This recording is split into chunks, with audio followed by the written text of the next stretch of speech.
Marcos, Evangelho, capítulo 16, verso 14, nos diz: Finalmente apareceu aos 11, estando eles assentados juntamente, e lançou-lhes em rosto a sua incredulidade e dureza de coração, por não haverem crido nos que o tinham visto já ressuscitado. A expressão que vemos nesse verso me chama muita atenção. Lançou-lhes em rosto a sua incredulidade e dureza de coração.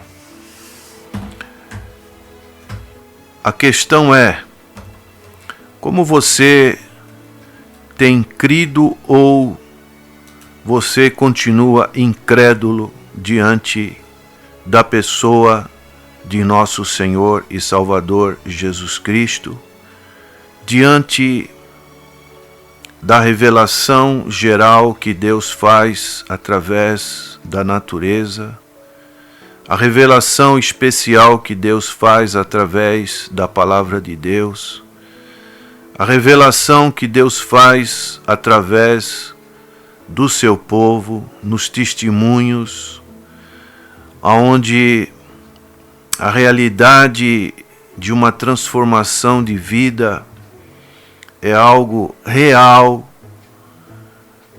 que podemos observar quando um pecador sinceramente se arrepende dos seus pecados, movidos pelo Espírito Santo de Deus, que é o agente que promove esse convencimento de pecado e a transformação através do arrependimento numa nova vida com Cristo.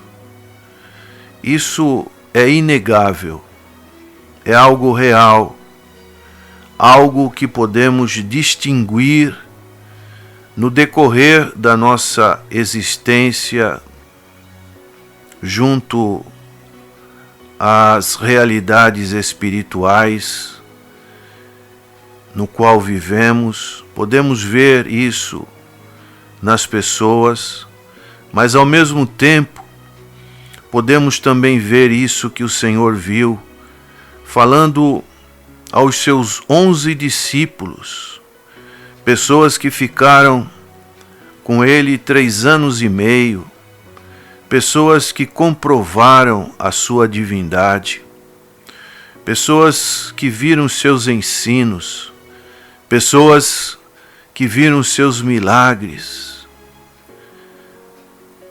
comprovaram que ele realmente era o Filho de Deus, morreu na cruz para uma missão salvadora daqueles que creem.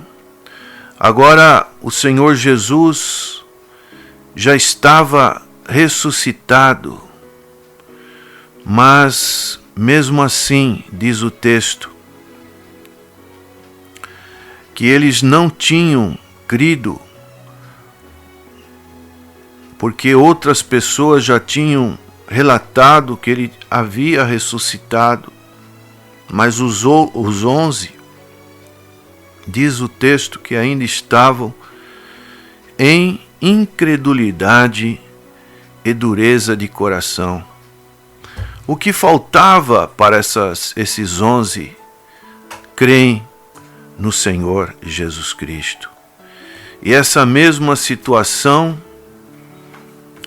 me comove o coração quando fazemos o trabalho de Deus já há muitos anos, mas infelizmente podemos constatar essa incredulidade, a dureza de coração, algo que não pode ser forçado, algo que é espontâneo, que vem da parte de Deus no coração daqueles que têm piedade, daqueles que realmente são tocados profundamente pelo Espírito Santo de Deus.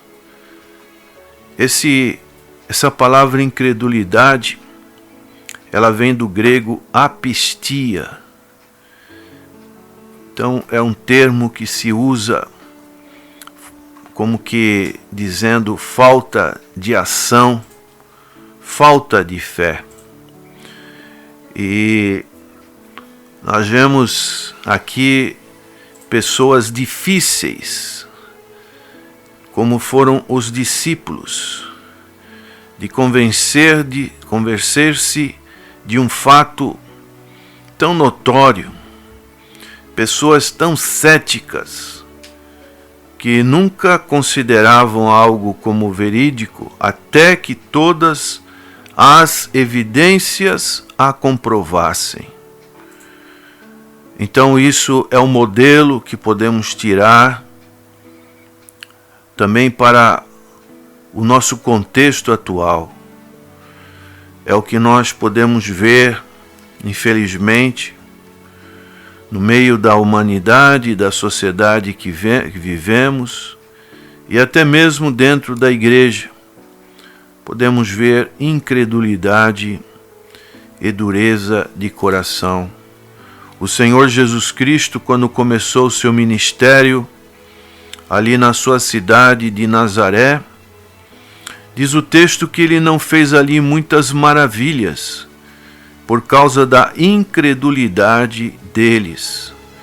Não que a incredulidade pudesse limitar o seu poder, mas porque isso os impedia de trazer os enfermos para serem curados. Cristo sempre teve a disposição para curar, mas vemos que nesse caso aqui, por causa da incredulidade, a incredulidade não vai incapacitar de curar as pessoas, mas porque o Senhor Jesus é poderoso para todas as coisas, mas realmente é algo que causa uma limitação para aqueles que buscam muitas das vezes a pessoa do Senhor Jesus Cristo. De maneiras que nós precisamos tomar cuidado, porque são situações em que podemos ser influenciados.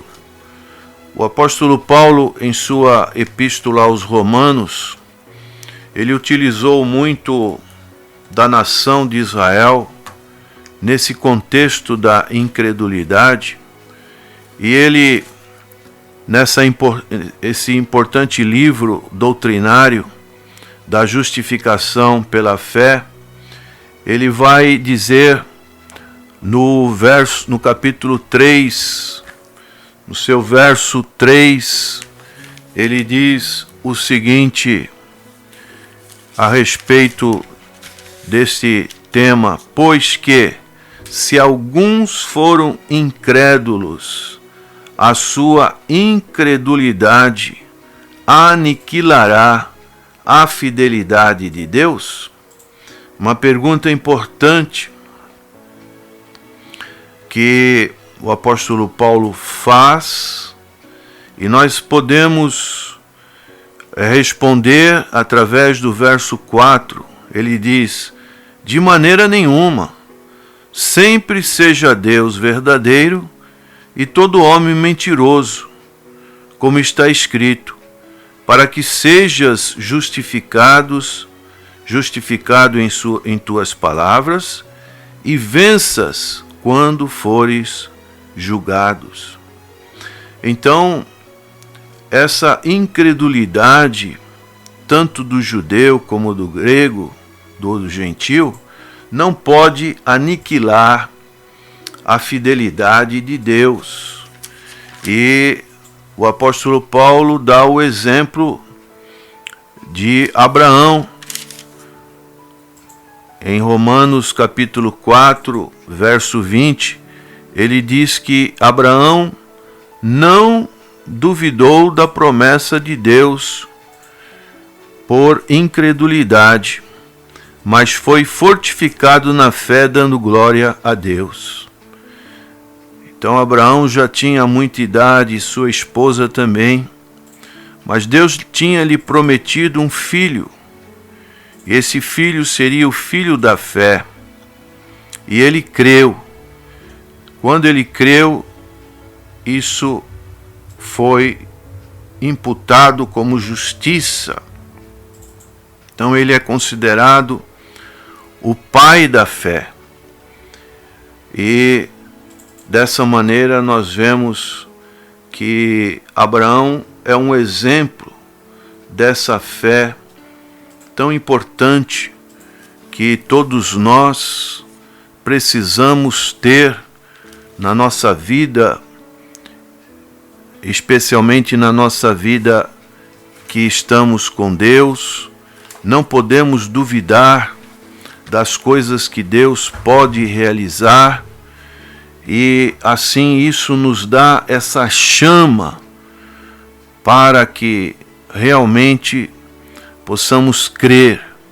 Nós vemos no livro de Hebreus, capítulo 3, verso 19, diz assim: e não puderam entrar por causa da sua incredulidade. Então aquele povo que caminhou 40 anos no deserto, quando chegou no momento mais importante de adentrar a terra prometida, eles não entraram, diz o texto, por causa da incredulidade. Então, prezado ouvinte, como você tem se portado diante da palavra do Senhor? Você tem crido de todo o seu coração?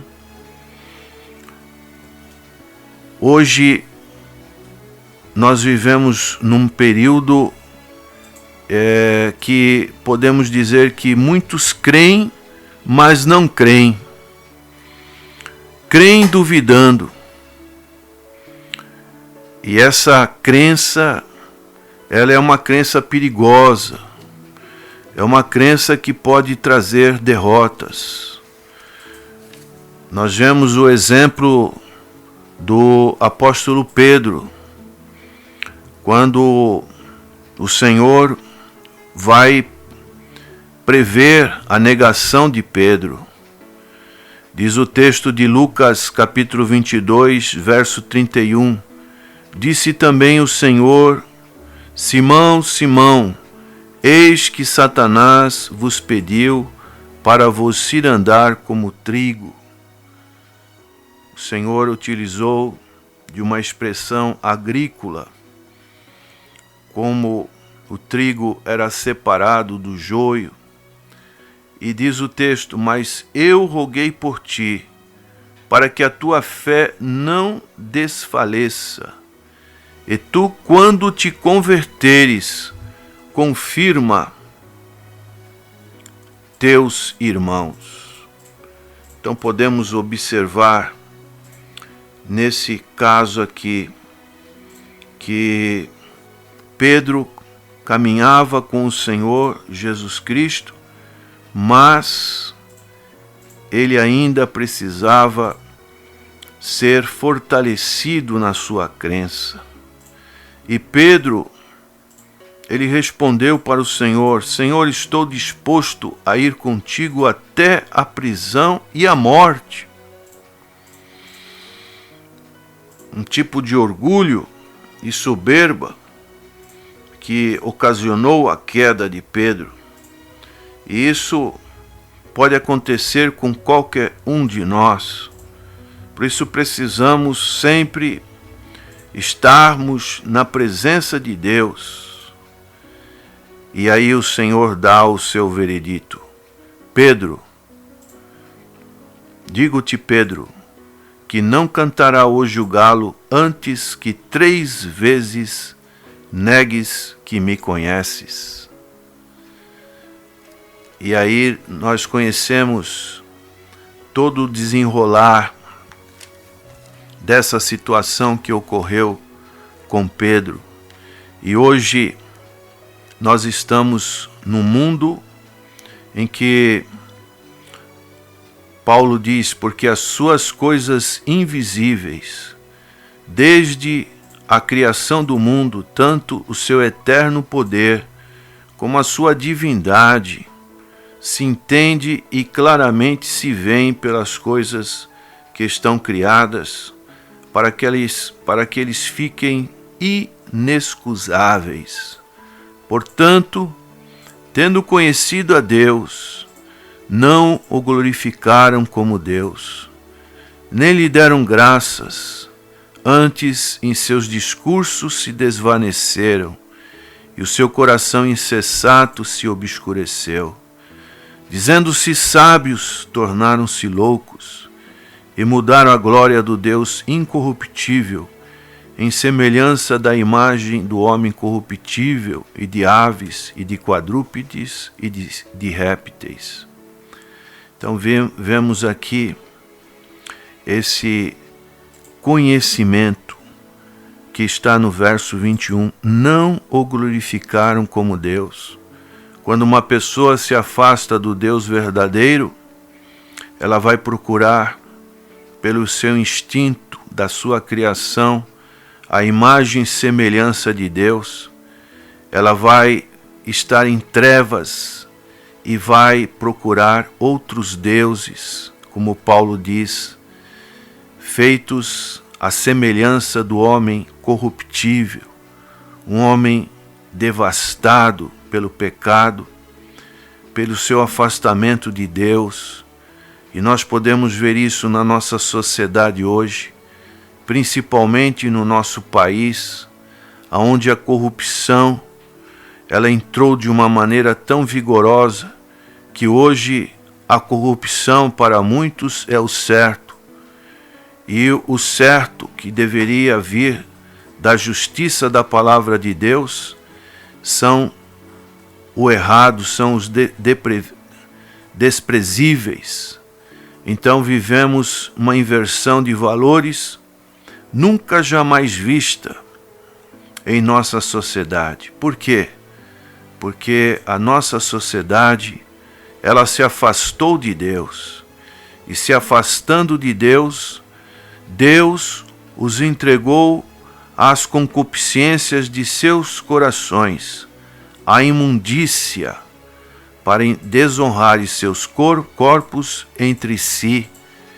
E isso podemos observar como a falta de dignidade adentra de uma maneira avassaladora nas pessoas, e hoje até os animais têm um melhor tratamento do que o homem que foi criado à imagem de Deus. Então nós precisamos ter esse conhecimento. Não o glorificaram como Deus. Vemos um exemplo disso quando o Senhor Jesus esteve com o meu xará Natanael, e ele viu Natanael, e ali Natanael reconheceu a divindade do Senhor Jesus Cristo, e dessa maneira ele pôde glorificar o nome do Senhor Jesus. Disse-lhe Natanael: de onde me conheces tu? Jesus respondeu e disse-lhe: antes que Filipe te chamasse, te vi eu, estando tu debaixo da figueira. Então, na divindade de Cristo, Cristo já tinha conhecido Natanael, e Natanael pôde glorificar o nome do Senhor Jesus Cristo. Rabi, tu és o Filho de Deus, tu és o Rei de Israel. Aqui o Senhor Jesus o conhecia pelo dom do discernimento do Espírito Santo. E agora nós vemos o Senhor Jesus respondendo no verso 50. Porque te disse, vi-te debaixo da figueira, crês? coisas maiores do que essas verás. Então é isso que o Senhor, prezado ouvinte, quer fazer com você. Ele te conhece, mas você precisa reconhecê-lo também como seu único e suficiente Salvador. A afirmação de Cristo de tê-lo visto através do Espírito, antes que pudesse vê-lo fisicamente, convenceu Natanael de que ele era o Messias. E depois nós vemos que Natanael viu muitas grandes obras. Ele viu todos os milagres de Cristo durante 3 anos, aonde os dois estiveram juntos. E ele viu os anjos subindo e descendo numa manifestação da divindade do Filho do Homem, que é Jesus Cristo, e ele, essa escada que nos leva a Deus. Na verdade vos digo, que daqui em diante vereis o céu aberto, e os anjos de Deus subirem e descerem sobre o Filho do Homem. Então Jesus é essa ponte, essa escada que nos conduz na presença de Deus. O que mais, prezado ouvinte, você precisa de comprovação para crer no precioso nome de Jesus Cristo? Todas as evidências comprovam a divindade, a mediação do Senhor Jesus Cristo. A palavra, os testemunhos, tudo está à sua disposição. O que falta é você abrir o seu coração e entender que a fé vem pelo ouvir a palavra de Deus, e se arrepender dos seus pecados e buscar a mediação do Senhor Jesus Cristo. Que Deus te ilumine, tire as trevas, tire o ceticismo, a incredulidade do seu coração, e que você tenha um coração que seja um coração agradável ao Senhor. Amém.